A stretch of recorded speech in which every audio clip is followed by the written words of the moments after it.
வேதாகம வினாவிடை எபிரெயர் 5ஆம் அதிகாரம். பிரதான ஆசாரியன் எதற்கு நியமிக்கப்படுகிறான்? பாவங்களுக்காக காணிக்கைகளையும் பலிகளையும் செலுத்தும்படி. பிரதான ஆசாரியன் மனுஷருக்காக டேஷ் பற்றி நியமிக்கப்படுகிறான். தேவ காரியங்களை பற்றி. பிரதான ஆசாரியன் தானும் பலவீனம் உள்ளவனானபடியினாலே யாருக்கு இரங்கத்தக்கவனாயிருக்கிறான்? அறியாதவர்களுக்கும் நெறித்தப்பி போனவர்களுக்கும். யாரைப் போல தேவனால் அழைக்கப்பட்டால் ஒழிய ஒருவனும் இந்த கனமான ஊழியத்திற்கு தானாய் ஏற்படுகிறதில்லை. ஆரோனைப் போல. கிறிஸ்துவும் எதற்கு தம்மைத்தாமே உயர்த்தவில்லை? பிரதான ஆசாரியராகிறதற்கு. யார் கிறிஸ்துவை பிரதான ஆசாரியராகிறதற்கு உயர்த்தினார்? நீர் என்னுடைய குமாரன், இன்று நான் உம்மை ஜனிப்பித்தேன் என்று அவரோட சொன்னவரே அவரை உயர்த்தினார். நீர் டேஷ் முறைமையின்படி என்றென்றைக்கும் ஆசாரியராய் இருக்கிறீர் என்று சொல்லி இருக்கிறார். மெல்கிசேதேக்கின் முறைமையின்படி.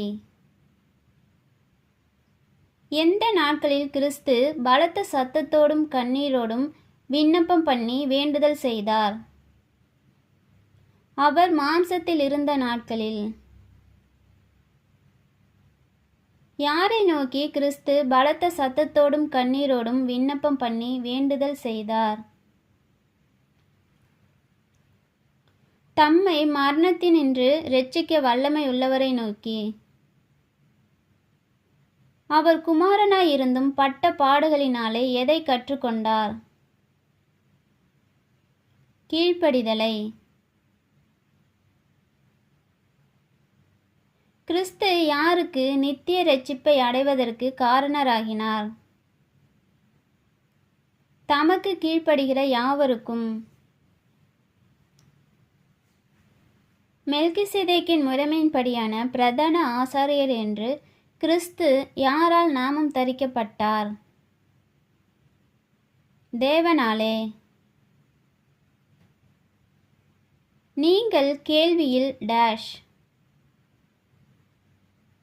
மந்தமுள்ளவர்கள். காலத்தை பார்த்தால் யாராய் இருக்க வேண்டிய நீங்கள்? போதகராய். உங்களுக்கு எதை மறுபடியும் உபதேசிக்க வேண்டியதாய் இருக்கிறது? தேவனுடைய வாக்கியங்களின் மூல உபதேசங்களை. நீங்கள் எதை அல்ல எதை உண்ணத்தக்கவர்களானீர்கள்? பலமான ஆகாரத்தை அல்ல பாலை உண்ணத்தக்கவர்களானீர்கள். பால் உண்கிறவன் குழந்தையாய் இருக்கிறபடியினாலே எதில் பழக்கமில்லாதவனாய் இருக்கிறான்? நீதியின் வசனத்தில். பலமான ஆகாரமானது யாருக்கு தகும்? பூரண வயதுள்ளவர்களுக்கே தகும். எதை உடையவர்களாகிய பூரண வயதுள்ளவர்கள்? ஞானோந்திரியங்களை உடையவர்களாகிய. டேஷ் டேஷ் இன்னதென்று பயிற்சியினால் பகுத்தறியத்தக்கதாக. நன்மை தீமை இன்னதென்று. பிரதான ஆசாரியன் யாருக்காக நியமிக்கப்படுகிறான்? மனுஷருக்காக. அவர் எப்படி இருந்தும் பட்ட பாடுகளினாலே கீழ்ப்படிதலை கற்றுக்கொண்டார். குமாரனாயிருந்தும். தாம் எதன் பின்பு தமக்கு கீழ்ப்படுகிற யாவரும் நித்திய இரட்சிப்பை அடைவதற்கு காரணராகினார். பூரணரான பின்பு. நீங்கள் எதில் மந்தமுள்ளவர்கள்? கேள்வியில் மந்தமுள்ளவர்கள். எது பூரண வயதுள்ளவர்களுக்கே தகும்? பலமான ஆகாரமானது. கிறிஸ்து எதனாலே கீழ்ப்படிதலை கற்றுக்கொண்டார்? பட்ட பாடுகளினாலே. தமக்கு உண்டான டேஷின் நிமித்தம் கேட்கப்பட்டு. பயபக்தியின் நிமித்தம் கேட்கப்பட்டு.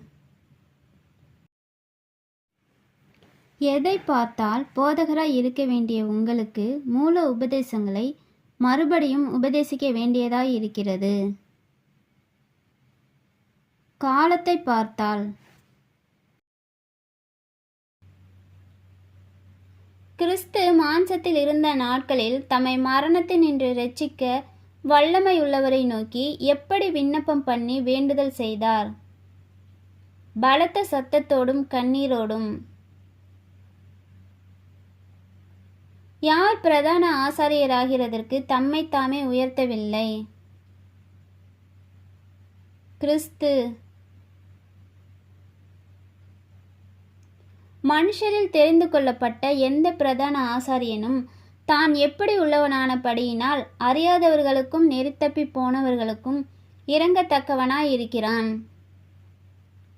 பலவீனம் உள்ளவனானபடியினால்.